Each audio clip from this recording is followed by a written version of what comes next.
আলহামদুলিল্লাহ, বাংলাদেশ বিমানের এমডি ও তার স্ত্রীকে 7 দিনের রিমান্ড দিয়েছে আদালত। অহনা মেয়েটাকে নির্মম নির্যাতন করার পরে এই দুই বুজুর্গবান ব্যক্তিকে পুলিশ গ্রেপ্তার করে, কিন্তু আদালত তাদের রিমান্ড না দিয়ে তদন্তের আদেশ দেয়।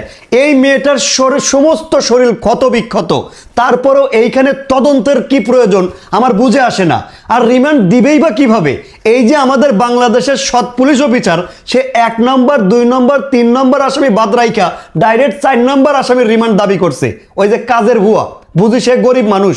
আর 1 নম্বর 2 নম্বর 3 নম্বর আসামির রিমান্ডই চায় নাই এই বাংলাদেশের এই সৎ অফিসার। সাংবাদিক আলী আসগার এবং আরো অনেকের সহযোগিতায় এই মেয়ে অহনা, গরিব অসহায় নিষ্পাপ 11 বছরের এই ফুটফুটে মেয়েটা ন্যায় বিচার পেতে যাচ্ছে। প্রথম দিকে তো আমাদের বাংলাদেশের এই সৎ পুলিশ অফিসার রিমান্ডই চায় নাই 1 নম্বর 2 নম্বর 3 নম্বর আসামির।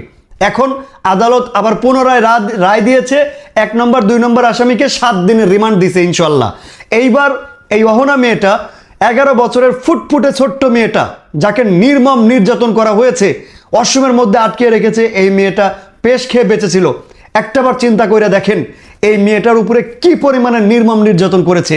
ওর সমস্ত শরীর ক্ষতবিক্ষত, তারপরেও আদালত তদন্তের আদেশ দেয়। হাসি পায়। তো এইবার আদালত রায় দিয়েছে, আদালতকে স্যালুট দিতে চাই। এরকমভাবেই আপনি সত্যর পক্ষে সর্বদা থাকবেন। এবং আমাদের এই দেশের পুলিশ অফিসারদেরকে বলতে চাই, দয়া করে নিরপেক্ষ হন, টাকার কাছে নিজেকে বিক্রি করবেন না।